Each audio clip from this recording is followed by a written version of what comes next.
آئیے ایک بار کچھ سننے اور سنانے سے پہلے ہم اور آپ اپنے اور ساری کائنات کی مرکز عقیدت حضور نبی اکرم مصطفیٰ جان رحمت شمع بسط ہدایت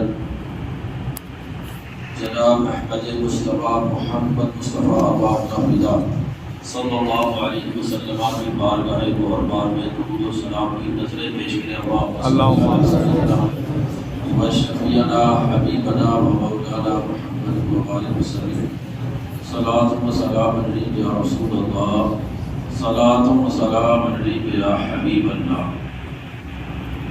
درود پاک پڑھنے کی بے شمار فضیلتیں ہیں اور برکتیں ہیں جو بارہا ہم سنتے رہتے ہیں۔ اللہ کے نبی صلی اللہ علیہ وسلم ایک مرتبہ اپنے کاشانہ نبوت سے باہر تشریف لائے اور ایک طرف چل پڑے۔ حضرت عمر رضی اللہ تعالیٰ عنہ نے دیکھا کہ نبی پاک تنہا تشریف لے جا رہے ہیں، تو کہیں کوئی تکلیف نہ پہنچا دے، آپ بھی پیچھے بولیے۔ تھوڑی دور جا کر نبی پاک صلی اللہ علیہ وسلم رکے اور اپنا سر سجدے میں رکھ کر اللہ سے دعا وغیرہ کرنے لگے۔ حضرت عمر رضی اللہ تعالیٰ وہیں ٹھہر گئے، اور جب نبی پاک صلی اللہ علیہ وسلم نے سر انور اٹھایا تو فرمایا کہ تم یہیں ٹھہر گئے، تم نے اچھا کیا۔ اور پھر فرمایا ان اتانی جبریل فقال من صلی علی من امتک واحدۃ صلی اللہ عشرہ وَرَفَعَهُ بِهَا 10 درجات۔ فرمایا کہ جبریل علیہ السلام میرے پاس تشریف لائے تھے اور انہوں نے یہ کہا کہ جو بھی آپ کا امت کا کوئی فرد آپ پر ایک مرتبہ درود پاک پڑھے گا تو اللہ تبارک و تعالیٰ اس پر 10 رحمتیں نازل فرمائے گا اور اس کے ساتھ میں 10 درجے بلند فرمائے۔ تو ایک بار درود پاک پڑھنے میں 10 گنا فائدہ ہے کہ 10 رحمت اللہ کی اتر رہی ہے، 10 ہمارے درجے بلند ہو رہے ہیں، اور ایک روایت میں یہ بھی ہے کہ 10 گناہ مٹا دیے جاتے ہیں۔ دیکھیے درود پاک ہم پڑھتے ہیں، لیکن ہمارے درود پاک پڑھنے سے درجے بھی ہمارے بلند ہو رہے ہیں، گناہ بھی ہمارے مٹ رہے ہیں، رحمت بھی ہم پر اتر رہی ہے، اور خوشی نبی پاک صلی اللہ علیہ وسلم کو۔ تو نبی پاک کا امت سے پیار دیکھیں، محبت دیکھیں، تعلق دیکھیں کہ ہم کوئی عمل کرتے ہیں اچھا تو نبی پاک صلی اللہ علیہ وسلم اس سے خوش ہوتے ہیں۔ تو اس لیے ہماری یہ ذمہ داری بنتی ہے کہ ہم درود پاک کی کثرت کریں۔ آج بہت سارے کاموں میں ہمارا وقت موبائل لے جاتا ہے، گھنٹہ 2 گھنٹہ احساس ہی نہیں ہوتا، لیکن درود پاک کے لیے وقت نہیں، درود پاک کے لیے انسان کے پاس ٹائم نہیں، جبکہ درود پاک میں ہمارا فائدہ ہی فائدہ ہے۔ یہ تو حدیث میں بیان کیا، اس کے علاوہ دنیا اور جہاں کی وہ بھلائیاں اور وہ کام درود پاک کے ذریعے سے رب تعالیٰ حل فرماتا ہے کہ جو بڑے بڑے عمل کے ذریعے سے نہیں ہوتے، درود پاک کے ذریعے سے اللہ تعالیٰ انہیں حل فرما دیتا ہے۔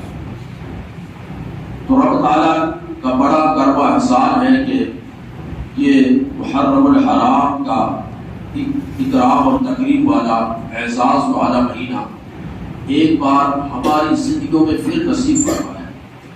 نئے سال کی شروعات قربانی سے ہو رہی ہے، اور آخری مہینہ بھی قربانی والا ہے، یعنی یہ سبق دے رہا ہے کہ مسلمان کی زندگی جو ہے قربانیوں سے گھری ہوئی ہے۔ اگر ہمیں آگے بڑھنا ہے تو قربانیاں دے کر ہی ہم آگے بڑھ سکتے ہیں۔ اگر کچھ حاصل کرنا چاہتے ہیں اور کچھ لینا چاہتے ہیں تو قربانیاں دے کر ہی حاصل کیا جا سکتا ہے اور لیا جا سکتا ہے۔ آج ہم ایک ایسی ہستی اور ایسی پاکیزہ شخصیت کا ذکر خیر سنیں گے کہ جن کا ذکر سنتے ہیں، جن کی سیرت کو ہم پڑھتے ہیں، جن کے حالات کو جب ہم سنتے ہیں تو ہمارے دلوں میں ایک فخر محسوس ہوگا، ہمارے دل خوشی سے پھولے نہیں سماتے کہ ایسی پاکیزہ شخصیت، اتنے کمال والی، اتنی خوبیوں والی اسلام کے اندر ایسی شخصیت نبی پاک صلی اللہ علیہ وسلم کے جتنے بھی صحابہ زمین پر ہیں، یہ یاد رکھیے کہ انبیاء اکرام کے بعد زمین کے اوپر انبیاء اکرام کے بعد صحابہ سے بڑھ کر خیر والا کوئی آدمی نہیں ہے، فلاحی والا کوئی آدمی نہیں ہے۔ صحابہ سے بڑھ کر خیر و بھلائی والا کوئی آدمی ہے ہی نہیں، قیامت تک نہیں پیدا ہوگا۔ اس لیے کہ صحابہ اکرام کوئی بڑا سے بڑا غوث قطب ولی بھی کسی صحابی کے مرتبے کو نہیں پہنچ سکتا۔ اس لیے کہ صحابہ وہ ہے جن کو حضور کے ساتھ اٹھنا، حضور کے ساتھ بیٹھنا، حضور کے ساتھ کھانا، حضور کے ساتھ پینا، حضور کے ساتھ نماز پڑھنا نصیب ہوا۔ ہم قرآن کی تلاوت کرتے ہیں، انہوں نے قرآن کو اترتے ہوئے دیکھا۔ صحابہ کرام کو پاک ہستیاں ہے کہ ہم نماز پڑھتے ہیں تو ہم اپنے امام کے پیچھے، یا کسی نے نماز پڑھی ہوگی غوث العظم کے پیچھے، کسی نے نماز پڑھی ہوگی حضرت غریب نواز کے پیچھے، کسی نے نماز پڑھی ہوگی صدیق اکبر کے پیچھے، لیکن صحابہ وہ پاک ہستیاں ہے کہ جنہوں نے نماز پڑھنے کا شرف امام الانبیاء حضور رحمت عالم صلی اللہ علیہ وسلم کے پیچھے شرف حاصل ہوا۔ تو صحابہ کرام کی وہ پاک ہستیاں ہے کہ یہ جس گھوڑوں پر سوار ہو کر جنگ کے لیے نکلتے تھے، غزوات میں شرکت فرماتے تھے، ان گھوڑوں کی ٹانگوں سے جو گرد و غبار ہوتی تھی، اللہ تبارک و تعالیٰ نے اس گرد و غبار کی قسم قرآن میں یاد فرمائی۔ یعنی جس گھوڑے پر سوار ہو کر شرکت کر رہے ہیں غزوات میں، ان کے ٹانگوں سے جو گرد اڑ رہی ہے اس کی قسم قرآن میں یاد فرمائی۔ تو گھوڑوں کا کیا عالم ہوگا، پھر ان گھوڑوں پہ جو سوار کر رہے ہوں گے ان کا کیا عالم ہوگا، ذرا سوچیں۔ اس لیے نبی پاک فرماتے ہیں کہ میرا کوئی صحابی ایک مٹھی جو خیرات کرے اور تم احد پہاڑ کے برابر سونا بھی خرچ کرو، صحابی کے برابر نہیں پہنچ سکتے۔ وہ مقام و مرتبہ ہے صحابہ کا۔ تو صحابہ کو یہ سب مقام و مرتبہ نبی پاک صلی اللہ علیہ وسلم کی صحبت کی بدولت حاصل ہوا۔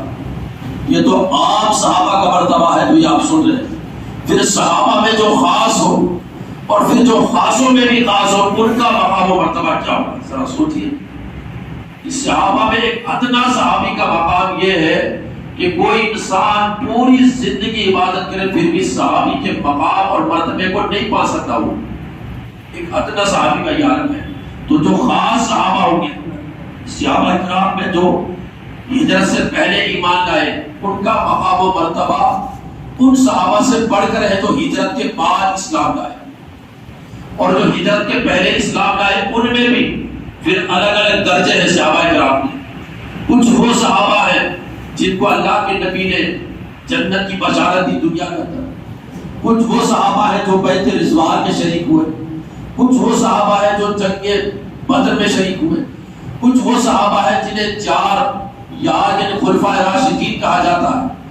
تو یہ ہستی جس کا ہم ذکر کرنے جا رہے ہیں، جن کا تذکرہ کرنے جا رہے ہیں، یہ ان پاک ہستیوں میں سے ہے جو حضور پاک صلی اللہ علیہ وسلم کے خلفاء میں جن کا شمار ہوتا ہے۔ حضور کے دوسرے خلیفہ حضرت سیدنا عمر فاروق اعظم رضی اللہ تعالیٰ، کیسی کمال کی شخصیت ہے اور کیسی ان کا علم بھی کمال والا، ان کی شخصیت بھی کمال والی، ان کا جو دور حکومت ہے وہ بھی کمال والا، اور ان کا جو خوف خدا ہے وہ بھی کمال والا، ان کا اپنے نفس کا محاسبہ کرنا وہ بھی کمال والا، ان کی مخلوق خدا کے ساتھ ہمدردی اور دکھیائی امت کی خبر گیری وہ بھی کمال والی۔ حضرت عمر کا مقام و مرتبہ یہ ہے، آپ کے امام مجاہد رحمۃ اللہ علیہ فرماتے ہیں کہ قرآن حضرت عمر کی رائے کے مطابق اترتا۔ آپ کے صاحبزادے حضرت عبداللہ وہ خود فرماتے ہیں کہ جب کسی کام کے حوالے سے لوگ اپنی رائے دے رہے ہوتے اور میرے والد بھی اپنی رائے دیتے تو قرآن اکثر ایسا ہوتا کہ قرآن میرے والد کی رائے کے مطابق اترتا، یعنی اللہ کی طرف سے آپ کی بات کو تائید اور تقویت دی جاتی۔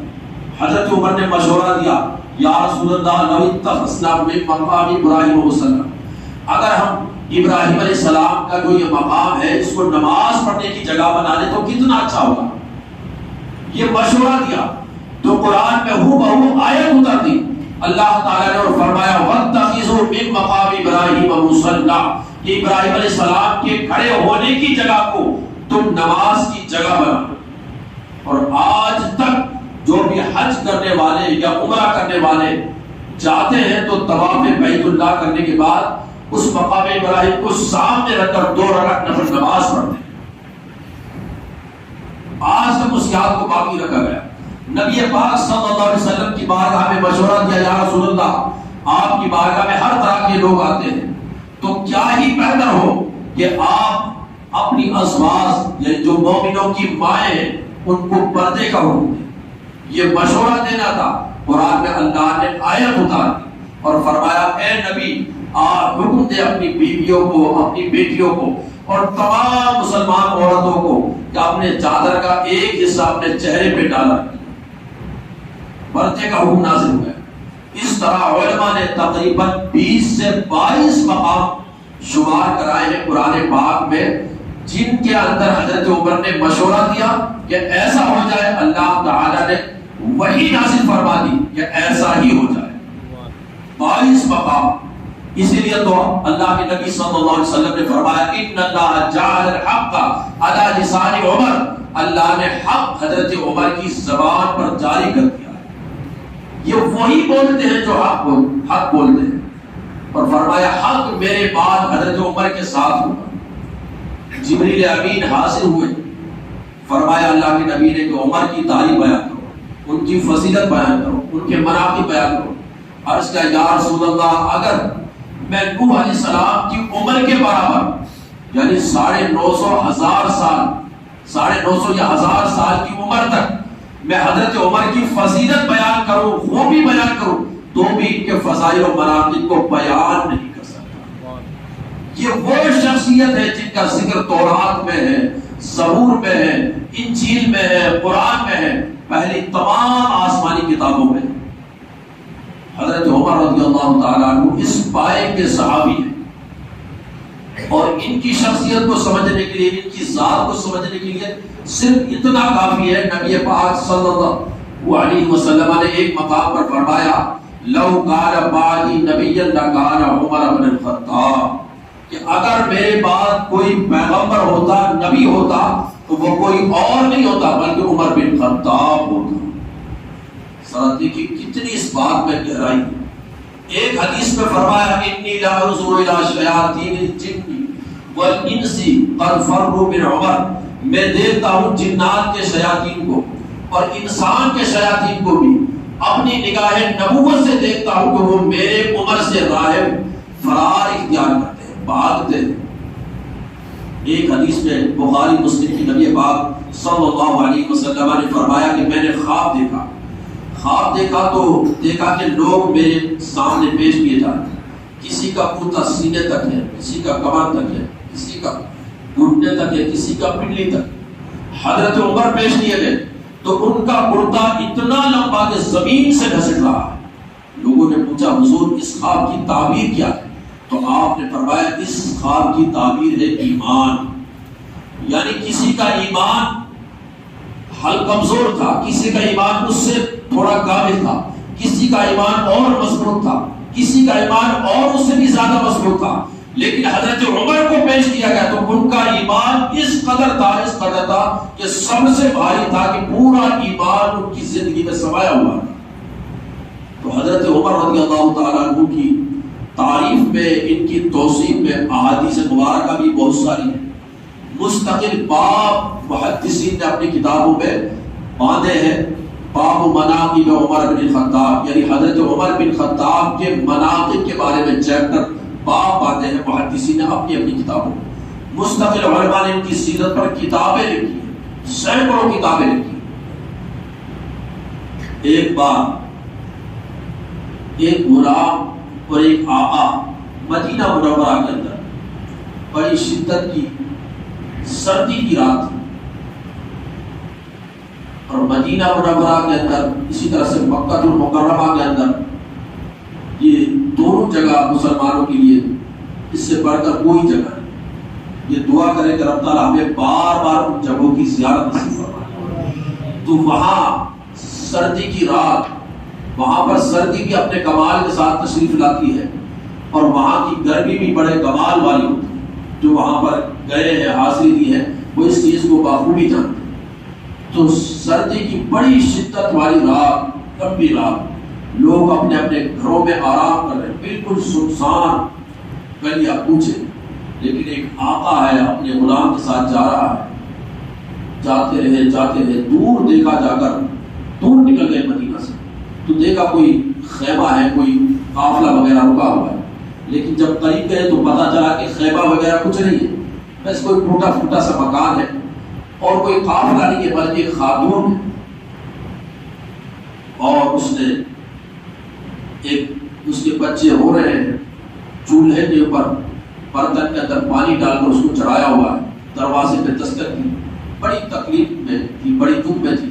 کہا خاتون اندر آنے کی اجازت ہے؟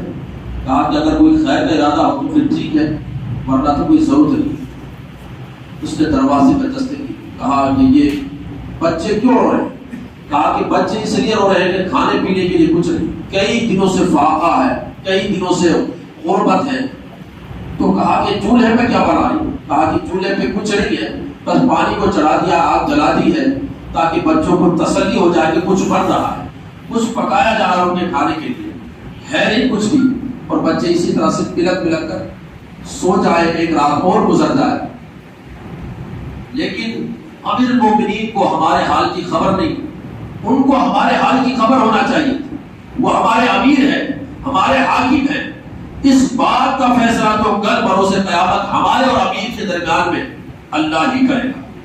تو کہا خاتون امیر المومنین کو تمہارے حال کی کیا خبر ہے؟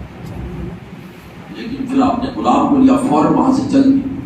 آئے واپس، ایک گودام جہاں پر غلہ تھا، اناج تھا اور روپے پیسے تھے، وہاں سے لیا اناج، غلہ، کچھ روپے پیسے، کچھ گھی، پنیر، کھجور وغیرہ، اور اپنی اس آقا نے اپنے سر پہ رکھا بوری. غلام نے کہا کہ حضور میں کس لیے ہوں، خدمت کرنے کے لیے تیار ہوں، آپ یہ بوری میری پیٹھ پہ رکھ دیں. کہا کہ غلام کیا تم کل بروز قیامت میرا بوجھ اٹھا پاؤ گے؟ کل بروز قیامت نہیں اٹھا پاؤ گے تو آج کیوں آگے بڑھ رہے ہو؟ مجھے اپنا بوجھ خود اڑانے دو. اور اس کے بعد چلے، اس خاتون کے گھر پہ پہنچایا، کھانا بنایا، کھانا تیار کیا تو بچوں کو اپنے ہاتھوں سے کھلایا. اس آقا نے دیکھی بچوں کو کھلایا تو بچے بڑے شکم شیر ہو گئے، بڑے خوش ہوئے، ہنسنے لگے، کھلکھلانے لگے، مسکراہٹ ان کے چہروں پہ آ گئی. اب یہ آقا جو ہے انہی بچوں کے ساتھ بچوں والے انداز میں کھیلنے لگے. اور پھر اس کے بعد باہر آ کر بیٹھ گئے. باہر آ کر بیٹھے تو وہ خاتون نے کہا کہ تمہارا بڑا شکریہ ہے، تم نے ہمارے بڑی مدد کی. واقعے میں حقیقت تو ایسا ہے کہ امیر المومنین تو تم کو ہونا چاہیے تھا، ان کو نہیں ہونا چاہیے تھا. امیر المومنین تو تم کو ہونا چاہیے تھا. کہاں اس آقا نے کہا کہ کہاں امیر المومنین اور کہاں میں اس منصب کے لائق ہوں.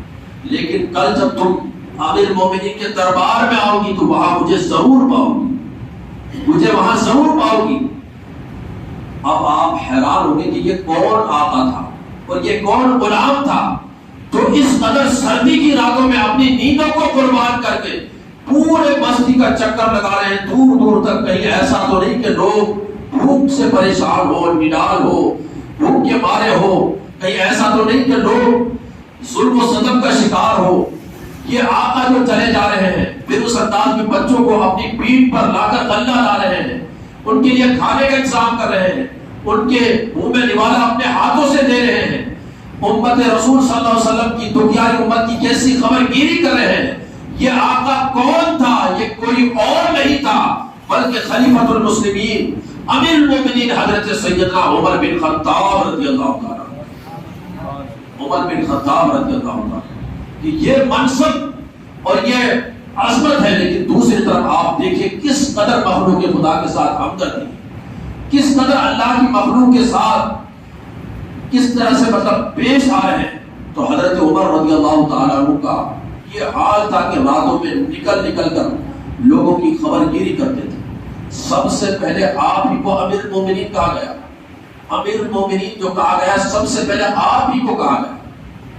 اس سے پہلے حضرت ابوبکر صدیق کو خلیفۃ المسلمین کہا جاتا تھا. خلیفۃ المسلمین.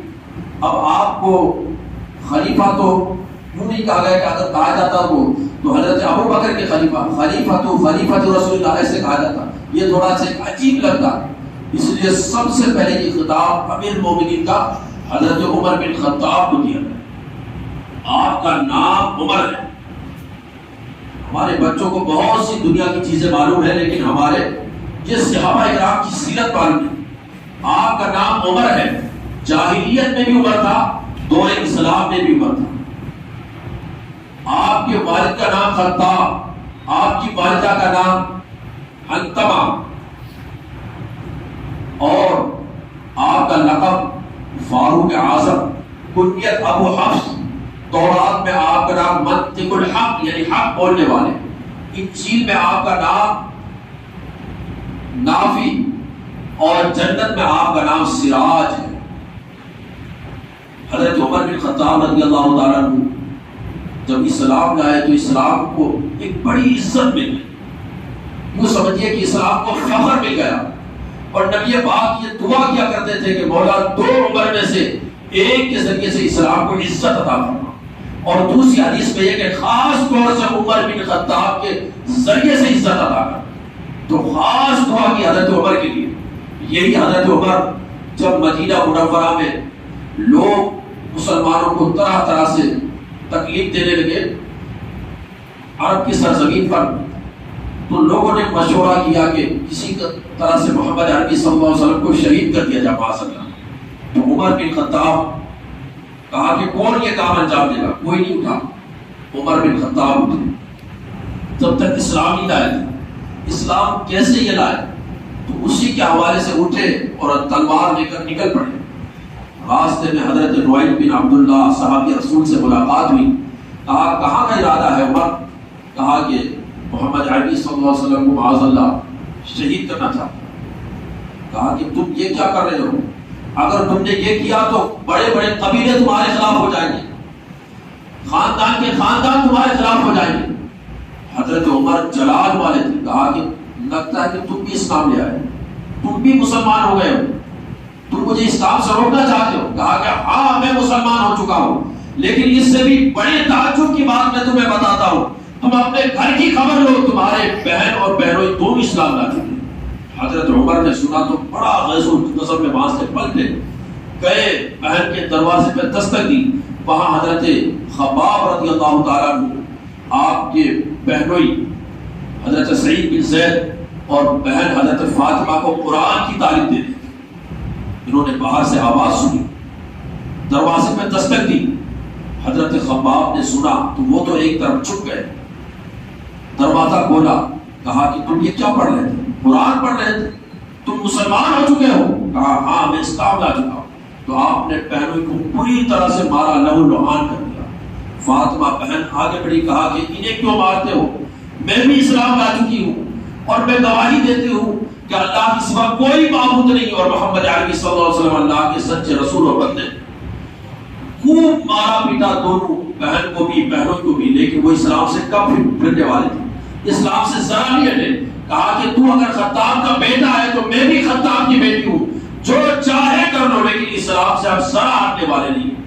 جم گئے اسلام پر. جب حضرت عمر نے یہ سنا تو ان کے دل میں کسیجا.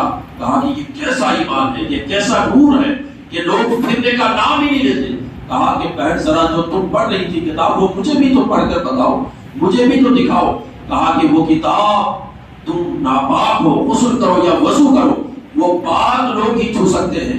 حضرت عمر نے اس پر عمل کیا اور اس کے بعد قرآن کی چند آیتیں جب ان کی بات سنائی گئی تو قرآن کا ایک ایک لفظ, ایک ایک حرف ان کے دل میں نور بن کر جا رہا تھا, داخل ہو رہا تھا, اور ان کا اندر کا کفر ختم ہو رہا تھا, اور کہنے لگے میں بھی کلمہ پڑھتا ہوں اور مسلمان ہوتا ہوں. اس کے بعد لیا ساتھ میں ان تمام حضرات کو نبی پاک کی بارگاہ میں حاصل ہوئے. نبی پاک صلی اللہ علیہ وسلم اس وقت دار ارقم، حضرت ارقم کا جو مکان تھا کوہ صفا کے پاس، کوہ صفا جو صفا پہاڑی ہے وہاں پر ایک مکان تھا، آج بھی اس زمانے میں تھا، تو وہاں سے اور کعبہ مشرفہ کا کتنا ڈسٹینس ہے، کوئی زیادہ نہیں ہے، لیکن دیکھیے اس زمانے میں کیسا عالم تھا کہ مسلمان 40 کی تعداد میں ایمان لا چکے تھے، نمازیں پڑھتے تھے لیکن چھپ چھپا کر، قرآن کی تلاوت کرتے تھے، سب کچھ کرتے تھے، لیکن کیسا دور تھا کہ بڑا سخت ہوتا تھا اسلام کے احکام پر عمل کرنا۔ ہمارے صحابہ کرام نے آج جس دین کا ہم نے مذاق بنا کے رکھا ہوا ہے، اور جس دین کے نام پر امام حسین کے نام پر جو کام کرنے چاہیے تھا ان کو چھوڑ کر ہمارا نوجوان ایک الگ ہی خرافات میں لگا ہوا ہے۔ ذرا دیکھو تو صحیح صحابہ کرام نے کیسے قربانیاں دی ہیں، کیسے اسلام کے خاطر اپنے سب کچھ قربان کر دیا۔ حضرت عمر حاضر ہوئے نبی پاک کی بارگاہ میں، لوگوں نے دروازے سے دیکھا، عمر حیران، سب پریشان کہ عمر آ رہے ہیں اور ہاتھ میں تلوار۔ حضرت سید الشہداء امیر حمزہ رضی اللہ تعالیٰ حضور کے چچا یہ بھی اسلام لا چکے تھے، یہ بھی مسلمان ہو چکے تھے، اور یہ بھی اپنے زمانے کے بہت بڑے بہادر تھے، جیسے حضرت عمر بہادر تھے، جلال والے، روب والے، ایسے ہی حضرت امیر حمزہ کا بھی ایک الگ دبدبا تھا۔ فرمایا کہ عمر اگر اچھے ارادے سے آ رہا ہے تو پھر ٹھیک ہے، اور اگر کوئی غلط نیت اور ارادہ لے کے آ رہا ہے تو اس کی تلوار سے اسی کے سر کو الگ کر دیا جائے۔ حضرت عمر حاضر ہوئے، یہ دونوں حضرات باہر آئے، نبی پاک صلی اللہ علیہ وسلم باہر آئے، ان کا یہاں سے کرتا پکڑا اور کہا عمر کب تک لڑتے رہو گے، کب تک لڑتے رہو گے، مسلمان نہیں ہوگے؟ کیا تم یہ چاہتے ہو کہ تمہاری مذمت میں قرآن کی آیت ہی آ جائے، تمہاری برائی میں قرآن کی آیت ہی آ جائے؟ کب تک اس طرح سے فتنہ فساد برپا کرتے رہو گے؟ بس یہ نبی پاک کے کلمات تھے حضرت عمر کے سینے میں، ایسے بےبس ہوئے، اسی وقت پکار اٹھے، اشہد ان لا الہ الا اللہ واشہد انک عبدہ ورسولہ، یا رسول اللہ میں شہادت دیتا ہوں اللہ کے سوا کوئی معبود نہیں اور آپ اللہ کے بندے اور اس کے سچے رسول ہیں۔ کلمہ پڑھ کر مسلمان ہو گئے، اور مسلمان جتنے تھے 40 کی تعداد میں، ان سب کو عمر بن خطاب کی اسلام لانے پر اتنی خوشی ہوئی کہ اس زور سے نعرہ تکبیر بلند ہوا کہ مکے کے در و دیوار گونج اٹھے۔ حضرت عمر کے ذریعے سے اسلام کو ایک الگ ہی پہچان مل گئی، غلبہ مل گیا۔ ارے ہم اور آپ کا حال یہ ہے کہ ہمیں عزت ملی ہے تو اسلام کی بدولت، ہمیں عزت ملی ہے تو اسلام کی بدولت۔ اگر اسلام کے علاوہ کہیں اور عزت چاہو گے ہم لوگ تو ہمیں عزت نہیں ملے گی، ذلت ملے گی، رسوائی ملے گی۔ لیکن حضرت عمر وہ شخصیت ہے جن کے ذریعے سے اسلام کو عزت ملی۔ نبی پاک نے دعا کی تھی مولا عمر کے ذریعے اسلام کو عزت عطا فرما۔ تو ایک الگ دور شروع ہو گیا، ایک نیا دور شروع ہو گیا اسلام کا، حضرت عمر کی اسلام لانے سے ایک نیا زمانہ شروع ہو گیا۔ کہ سمجھو، عرض کیا یا رسول اللہ کیا ہم حق پر نہیں ہیں؟ کہا کہ ہم حق پر ہیں، بالکل ہم سچ ہیں، ہمارا دین سچا ہے، ہماری کتاب سچی ہے، تمہارے نبی سچے۔ تو کہا یا رسول اللہ پھر کیوں چھپ چھپا کر یہ نماز پڑھنا، دعوت و تبلیغ کرنا؟ یا رسول اللہ آج سے ہم کھلا دعوت و تبلیغ کریں۔ عمر بن خطاب رضی اللہ تعالیٰ عنہ وہاں سے نکلے دار ارقم سے، دو صف، ایک صف میں حضرت عمر بن خطاب آگے وہ لیڈ کر رہے تھے، اور دوسری صف کو حضرت امیر حمزہ لیڈ کر رہے تھے، اور دونوں حضرات بڑی شان و شوکت کے ساتھ صحن حرم میں گئے، وہاں نماز پڑھی۔ لیکن عمر کے رعب و دبدبے کا عالم یہ تھا کہ کسی کی جرأت نہیں کہ مسلمانوں سے کچھ کہہ سکے۔ اس سے پہلے ورنہ تو کتنا ستایا جاتا تھا، کتنا مارا جاتا تھا، کتنا پیٹا جاتا تھا، کسی بھی کام کرنے پر کسی کے حوالے سے پتہ چل جاتا تھا کہ اسلام کا کلمہ پڑھ چکا ہے تو بڑے ظلم و زیادتی کی جاتی تھی۔ لیکن عمر کا اسلام لانا ایسا یوں سمجھیے کہ کہتے ہیں گیم چینجر ثابت ہوا کہ اسلام کے نقشہ ہی پلٹ گیا۔ پھر فرماتے ایک صحابی رسول بھی فرماتے کہ جب سے حضرت عمر اسلام لائے ہم نے روز بروز دیکھا کہ اسلام ترقی ہی کرتا چلا گیا۔ اسی لیے اللہ کے نبی صلی اللہ علیہ وسلم نے آپ کو لقب عطا فرمایا فاروق اعظم، یعنی وہ عمر جنہوں نے حق اور باطل میں فرق کر دیا، فاصلہ کر دیا. یہی حضرت عمر رضی اللہ تعالیٰ عنہ ہے. حضرت علی فرماتے کہ جب لوگوں نے ہجرت کی تو ہم نے دیکھا کہ تمام لوگوں نے چھپ چھپا کر ہجرت کی. لوگ چاہتے تھے مکہ کہ کفار مشرکین کے ظلم و ستم سے پریشان ہو کر چھپ چھپا کر اپنے گھر والوں کے ساتھ اپنے گھر بار کے ساتھ مدینہ چلا جاتے تھے, کوئی حبشہ چلا جاتا تھا تاکہ اسلام کے احکام پر عمل کر سکے سکون سے. لیکن حضرت عمر رضی اللہ تعالیٰ عنہ کا عالم یہ ہے جب انہوں نے ہجرت کی تو کوئی چھپ چھپا کر نہیں بلکہ اپنی تلوار کو لیا, اپنے نیزے کو لیا, کمان کو لیا, تیر کو لیا, ترکش کو لیا اور صحن کعبہ میں گئے. اشراف قریش یعنی قریش کے بڑے بڑے لوگ بیٹھے ہوئے تھے, اطمینان سے کعبے کا طواف کیا. پھر اطمینان سے 2 رکعت نفل نماز مقام ابراہیم کے یہاں پڑھی اور پھر ہر ایک کافر کے پاس جا کر, ہر ایک منکر کلمے کے پاس جا کر کہا کہ تم میں سے جس کو اپنی ماں کو بے اولاد کرنا ہو, اپنی اولاد کو یتیم کرنا ہو اور اپنی بیوی کو بیوہ کرنا ہو, اس وادی کے اس طرف آ کر مجھ سے مقابلہ کریں. ہر ایک کو یہ کہا, لیکن تاریخ بتاتی ہے کہ کسی کا اندر جرأت ہی نہیں جو حضرت عمر کے راستے کو روک سکے, حضرت عمر کے راستے میں آ سکے. کسی میں مجال نہ ہوئی. اور اس شان سے حضرت عمر رضی اللہ تعالیٰ عنہ نے اپنے ساتھ اور بھی کچھ لوگوں کو لے کر مکہ المکرمہ سے مدینہ منورہ کی طرف ہجرت کی. حضرت عمر رضی اللہ تعالیٰ عنہ کا دور بڑا سنہری دور ہے, بڑا سنہری دور ہے. 22 لاکھ مربع میل پر آپ کی حکومت تھی, 3 بر اعظموں پر حکومت تھی. اور فرماتے تھے کہ اگر کسی نہر کے کنارے کوئی بکری بھی مر جائے تو عمر سے اس کا حساب ہو. آج لوگ حکومتی خزانوں کے ذریعے سے اپنا پرائیویٹ جیٹ اور پرائیویٹ پلین ہوائی جہاز خریدنے والے تو ملے گا دنیا میں. حکومتی خزانے سے لوگوں کے خون پسینے اور ٹیکس کی کمائی سے عیش و عشرت کی داد دینے والے دنیا میں دنیا بھر کے لیڈر ملیں گے, سیاستدان ملیں گے, لیکن ایک کمزور سی اٹھنی پر بیٹھ کر بیت المقدس فتح کرنے والا حضرت عمر کے علاوہ کوئی اور نظر نہیں آتا. حکومتی خزانے کو اپنا حصہ سمجھنے والے, اپنا ذاتی مال سمجھنے والے بہت سارے ملیں گے, لیکن حضرت عمر کا حال یہ ہے کہ مسجد نبوی میں بیٹھے ہوئے ہیں, ایک ڈائری لائی گئی, قلم لایا گیا, چراغ چل رہا ہے, کچھ لکھا, تھوڑی دیر کے بعد دوسری ڈائری لائی گئی تو آپ نے قلم بھی تبدیل کیا, پہلا جو چراغ تھا اس کو بجھایا, دوسرا چراغ جلایا. لوگوں نے کہا حضور چلو ڈائری آپ نے تبدیل کی, یہ تو سمجھ میں آتا ہے کہ ڈائری آپ نے بدل دی, دوسری ڈائری میں کچھ الگ لکھا ہوگا, لیکن قلم تو وہی رکھ سکتے تھے, اسی سے لکھ سکتے تھے. چلو قلم بھی آپ نے تبدیل کر دیا, لیکن چراغ کو کیا بجھانے کی ضرورت تھی؟ وہی چراغ پہلا والا اس میں لکھ لیتے. یہ آپ نے ڈائری تبدیل کی تو قلم بھی تبدیل کر دیا, چراغ بھی تبدیل کر دیا. عمر بن خطاب کا جواب سنو اور اپنے ایمان کو تازہ کرو کہ اسلام کے اندر کیسے لیڈر پیدا ہوئے.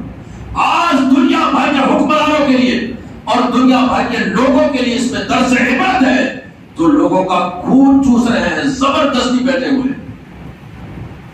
وہ ایسے آج کی حضرت عمر کی جو سیرت ہے نا, یہ بڑی بڑی یونیورسٹیز میں بڑے بڑے دوسرے ممالک میں پڑھائی جاتی ہے کہ عمر کا دور کیسا دور تھا. تو فرمایا کہ پہلے جب میں کام کر رہا تھا ڈائری کے اندر تو وہ حکومتی کام کر رہا تھا, سرکاری کام کر رہا تھا, اس لیے سرکاری خزانے کا جو چراغ تھا, جو قلم تھا, وہ استعمال کر رہا تھا. بعد میں جب پھر میں بیٹھا تو میں اپنے گھر کا حساب کرنے لگا. پہلا جو حساب تھا وہ حکومتی حساب تھا, سرکاری حساب تھا, تو اس لیے سرکاری چراغ, سرکاری قلم, سرکاری ڈائری تھی. لیکن اب جب میں نے دوبارہ تبدیل کیا ہے تو اس میں اپنا حساب کتاب لکھ رہا ہوں, اس لیے میری غیرت گوارا نہیں کرتی کہ سرکاری خزانے سے میں اپنے کام کے اندر اس کے چراغ, اس کے قلم, اس کی ڈائری استعمال کروں. میں اس میں خیال سمجھتا ہوں. اس لیے تو کہا جاتا حضرت عمر کو عادل الاصحاب, تمام صحابہ میں سب سے بڑھ کر انصاف کرنے والے, عدل کرنے والے. تو حضرت عمر کو یوں ہی نہیں کہا جاتا. اسی لیے بہت سارے آپ کے القاب ہیں, الموافق رأیہ للوحی والکتاب, یعنی وہ عمر جن کی رائے وحی اور کتاب کے مطابق ہوتی. مزین المنبر والمحراب کہا جاتا ہے یعنی ممبر اور محراب کو زینت دینے والے، امام المجاہدین فی رب العالمین کہا جاتا ہے، یعنی اللہ کی راہ میں بڑھ کر جہاد کرنے والے، غیظ المنافقین کہا جاتا ہے، یعنی منافقین مشرکین پر بڑا سخت ہے، بہت زیادہ سخت ہے۔ اسلام کی جو بات کرتا اس پر سخت نہیں تھے، جو اسلام کے خلاف کرتا اس پر بڑے سخت تھے، ورنہ تو بڑا سادہ سیدھا مزاج تھا۔ حال یہ تھا کہ مٹی پر آرام کر لیتے۔ ایک آیا کوئی روم کے بادشاہ نے بھیجا کسی آدمی کو، جاؤ عمر کو قتل کرتا ہوں۔ اس نے پوچھا تو لوگوں نے کہا کہ وہ تو وہیں کہیں باہر جنگل میں کسی پیڑ کے نیچے آرام کرتے ہوں گے، باغ میں نہیں۔ تو وہ گیا، دیکھا کہ حضرت عمر اپنا درہ اپنے سر کے نیچے رکھ کر اور کی زمین پہ لیٹے ہوئے، کوئی چادر وغیرہ بھی نہیں۔ اس نے تلوار نکالی، حملہ کرنا چاہا تو اچانک اس نے دیکھا کہ دو شیر نمودار ہوئے اور اس کو چیر پھاڑ کرنے والے تھے۔ وہ چیخا چلایا، حضرت عمر بیدار ہوئے، کہا کیا معاملہ ہے؟ دیکھا تلوار لے کے کھڑا ہوا ہے۔ اس نے سارا معاملہ سچ سچ بتا دیا۔ حضرت عمر نے کہا جاؤ، کوئی معاملہ نہیں، ان سے معاف کر دیا۔ حضرت عمر کے اسی اخلاق کو دیکھ کر وہ مسلمان اسلام کا کلمہ پڑھنے لگا۔ تو صحابہ اکرام یہ کہتے ہیں لوگ کہ تلوار کے زور سے اسلام پھیلا، بھائی تلوار کے زور سے نہیں ہوتا، تلوار تھی لیکن وہ یہ تلوار نہیں تھی، اخلاق کی تلوار تھی۔ ایسا کہیں ملتا ہے تاریخ میں کہ کوئی آدمی آیا ہو جان لینے کے لیے، لیکن ایسا کبھی نہ ہو گیا ہو کہ جان دینے والا بن گیا۔ ایسا تو ہوتا ہے کہ آدمی کسی پر ڈاکہ ڈالنے چوری کرنے آئے، انہیں دیکھے کہ یار بیچارہ غریب آدمی، چلو چھوڑو، کیا اس سے لوٹنا، کیا اس کو برباد کرنا، ایسا تو ہوتا ہے۔ لیکن ایسا نہیں ہوا ہوگا تاریخ میں کہ کوئی آدمی آیا ہو سامنے والے کو قتل کرنے کے لیے، لیکن پھر ایسا اس کا ہو کر ہو گیا کہ اس پر جان دینے والا بن گیا۔ عمر کا یہی حال تھا، آئے تھے نبی پاک کی بارگاہ میں تو شہید کرنے کے ارادے سے معاذ اللہ، لیکن پھر حال یہ کہ کلمہ پڑھا تو ایسا کلمہ پڑھا کہ اسلام کے خاطر سب کچھ قربان کرنے کے لیے تیار ہو گئے۔ ایک مقام پر نبی پاک نے اعلان کیا تو اپنا آدھا مال و دولت سب کچھ اکٹھا کر کے نبی پاک کی بارگاہ میں لے آئے، یا رسول اللہ آپ فیصلہ فرما دیں، جو اس کو چاہے کرے اس بات۔ تو حضرت عمر کا دور بڑا سنہری دور تھا۔ آپ نے گورنروں کو بھی بالکل ایسے رکھا کہ کوئی باریک کپڑا نہیں پہنے گا، کوئی ترکی گھوڑے پہ سواری نہیں کرے گا، کوئی اپنے دربار میں دربار نہیں رکھے گا، چوکیدار لوگ آئیں، جیسے آج کسی سے ملنا ہو تو بہت مشکل ہے بھائی مل پائے گا، کسی کو تھوڑا بہت منصب مل جائے اس سے نہیں مل پاتے لوگ، تو اونچے لوگوں تک تو پہنچنا ہو۔ یہ حال ہے، حضرت عمر کا یہ حال نہیں تھا۔ کسی کے بارے میں تھوڑا بھی معاملہ پتہ چلتا کہ لوگوں کے حوالے سے یہ بڑا غفلت والا ہے، بڑا لاپرواہی والا ہے، جس سے کہیں گورنر اس کے بارے میں پتہ چلا کہ ریشم پہننے لگا ہے اور اپنے دربار میں دربار رکھنے لگا ہے، حضرت عمر نے کہا کہ جاؤ جس حال میں بھی ملے فوراً گرفتار کر کے لاؤ۔ آئے، اس کو گرفتار کر کے لیا حضرت عمر کی بات میں، کہا کہ اس کو بالوں کا لباس پہناؤ، بالوں کا ٹار کا لباس پہناؤ، اور کچھ بکریاں اس کے حوالے کر دی اور فرمایا کہ تم لوگوں پر حکومت کرنے کے قابل نہیں ہو، تمہارا حال یہی ہے، تم اسی کے قابل ہے، جاؤ یہ بکریاں چرائے۔ بڑے حکومت کو ایسا سنبھالا کہ پوری دنیا میں آپ کی حکومت کے آج بھی چرچے ہوئے۔ تو عمر کا ذکر کر کر، عمر کی یاد بنا کر الحمدللہ ہمارا سر بلند ہوتا فرض سے۔ اللہ ایسے عمر اور ایسے پاکیزہ لوگ اسلام کے اندر پھر پیدا کرنا، پھر اسلام کا دور اور اسلام کی ترقی اللہ عز و جل کی طرف سے ہوگی۔ اللہ عز و جل ہمیں عمل کرنے کی توفیق عطا فرمائے، اور آپ حضرات اسی طرح تشریف لاتے رہیں انشاءاللہ ہفتے بھر تک، یعنی 10ویں محرم کی شب تک یہ مختلف ٹاپک پر اور مختلف عناوین پر اس طرح کے مختصر بیان ہوتے رہیں گے۔ آپ حضرات سے گزارش ہے کہ کل اور زیادہ تعداد میں تشریف لائیں، خود بھی آئیں، اپنے دوست احباب کو بھی دعوت دیں، اور اپنے بچے جو سمجھدار ہیں ان کو بھی لے جائیں، تاکہ انہیں پتہ تو چلے کہ محرم میں ہم کر کیا رہے ہیں، ہم کو کرنا کیا چاہیے، محرم میں کون سے کام کرنا چاہیے، کون سے نہیں کرنے چاہیے۔ بہت سے مسئلے ہم نے خود ہی بنا رکھے ہیں کہ یہ نہیں کر سکتے، یہ کر سکتے، یہ کر سکتے، یہ نہیں کر سکتے۔ لوگوں کو یہ پتہ ہی نہیں کہ امام حسین کون تھے، وہ یہ سمجھ رہے کہ یہ گاجا باجا بجانا، یہ ڈھول، یہی سب حسینیت ہے، یہی ہے ثواب کا کام۔ تو اللہ عز و جل ہمیں کہنے سننے سے زیادہ عمل کی توفیق عطا فرمائے۔ استغفر اللہ ربی من کل ذنب و اتوب الیہ۔ السلام علیکم ورحمۃ اللہ وبرکاتہ۔